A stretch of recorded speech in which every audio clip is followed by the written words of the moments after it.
नमस्कार। Law of attraction and युग निर्माण परिवार में आप सभी का स्वागत है। इस संसार में ज्ञान, विज्ञान, कला बहुत सी चीज़ें सीखने के लिए हैं।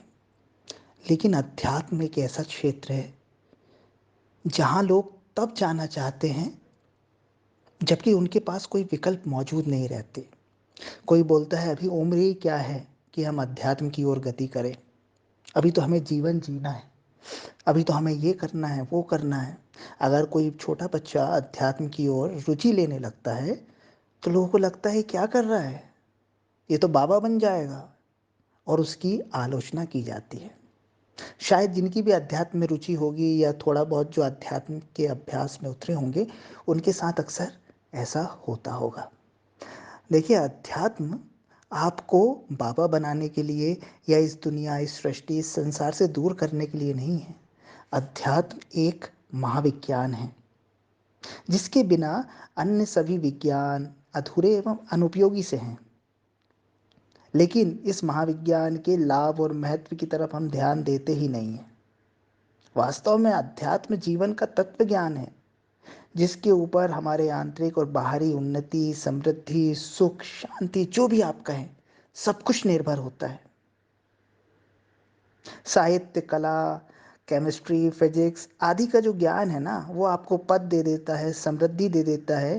पर अध्यात्म के ज्ञान के बिना सहयोग, प्रेम, आत्मीयता, सकारात्मकता, आनंद, उल्लास आदि चीज़ें आपके जीवन में नहीं आ सकती।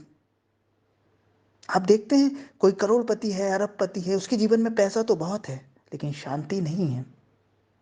कोई सुसाइड कर लेता है, किसी को अटैक आ जाता है, किसी का पूरा परिवार ही उससे दूर हो जाता है। अपनों से दूर रहकर इतनी दूर दूर की यात्राएं करके लोग क्या कर रहे हैं? धनार्जन कर रहे हैं। बस क्षणिक सुखों को इकट्ठा कर रहे हैं। सुखों को इकट्ठा करना गलत नहीं है, लेकिन इसी के पूरे पीछे पूरा जीवन लगा देना, वो तो बिल्कुल जीवन को व्यर्थ करने जैसा ही है ना। और आप देखेंगे कि कई लोग ऐसी साधारण स्थिति में हैं जिनके जीवन में अध्यात्म उतरा है। वो स्वर्गीय संतोष और आत्मीय आनंद, परम आनंद, सच्चिदानंद की अनुभूति कर रहे हैं। तो किसे आप श्रेष्ठ समझेंगे?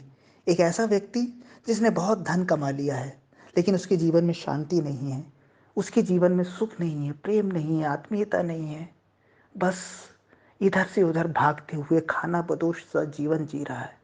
यह एक ऐसा व्यक्ति जो 2 टाइम अपना खाना खा रहा है, अपने परिवार का भरण पोषण कर रहा है और शांति से और आनंद के साथ संतोष भरा जीवन जी रहा है।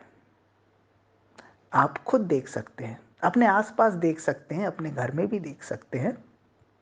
और अध्यात्म का मतलब ये नहीं होता कि आप धन कमाना छोड़ दें, आप बिजनेस करना छोड़ दें, आप अपनी उन्नति के प्रयासों को छोड़ दें। धन कमाना बुरा नहीं है, धन का मोह बुरा है। दुनिया में कोई भी चीज़ बुरी नहीं होती। उसका जो मोह होता है, जो उसकी आसक्ति होती है, वो दुख का कारण बनती है। और अध्यात्म आपको जगाता है। अध्यात्म आपको कामनाओं, इच्छाओं, इसके स्तर से ऊपर उठकर अपने वास्तविक स्वरूप की ओर ले जाता है।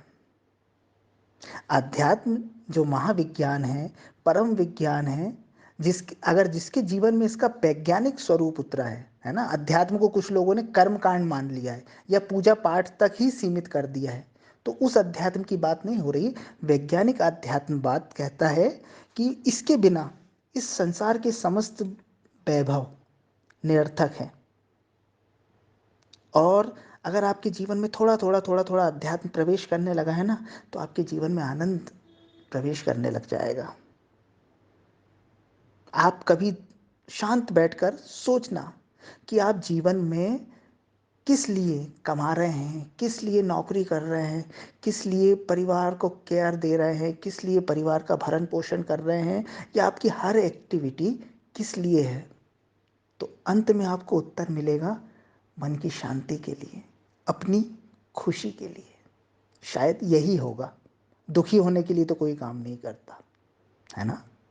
लेकिन वो जो सुख, वो जो खुशी की आप कामना करते हैं, वो क्षणिक रह जाता है अगर आपके जीवन में अध्यात्म नहीं उतरा है तो। और वहीं अगर आपके जीवन में अध्यात्म उतरा है, तो वही सुख या खुशी आनंद में कन्वर्ट हो जाती है, शाश्वत होने लगती है। आप हर काम बड़ी कार्यकुशलता के साथ करते हैं और अपना आध्यात्मिक यात्रा पर भी आप चलते रहते हैं। अध्यात्म में आप ये नहीं सीखते कि आप घर छोड़ दें, परिवार छोड़ दें, रिश्ते छोड़ दें, नाते छोड़ दें और कहीं दूर जाके आश्रम बना के बैठ जाएं। अध्यात्म ये कभी नहीं बोलता। अध्यात्म बोलता है कि आप जहाँ हैं, वहीं आपके जीवन में, वहीं आपके भीतर उस अध्यात्म का, उस सन्यास का प्रवेश हो जाए, जहाँ पर संसार भरा पड़ा है। आप संसार में रहें, संसार की क्रिया में रहें, लेकिन अलिप्त भाव से रहें। तो इसमें आपका भी कल्याण है, आपकी भी कैपेसिटी बढ़ेगी, आपके काम करने का तरीका सुधरेगा, आपको शांति भी मिलेगी, आपको आनंद भी मिलेगा और आप एक श्रेष्ठ जीवन भी जी पाएंगे और आपके परिवारजनों को भी आप समय दे पाएंगे, प्रेम दे पाएंगे। आपके जीवन में करुणा होगी, क्रोध चला जाएगा, ईर्ष्या चली जाएगी, द्वेष चला जाएगा। जो जो चीज़ें व्यर्थ हैं ना, आध्यात्मिकता में आगे बढ़ते जाने से वो छूटते जाती हैं और जो जो चीज़ें सार्थक हैं वो आपके जीवन में प्रवेश करने लगती हैं।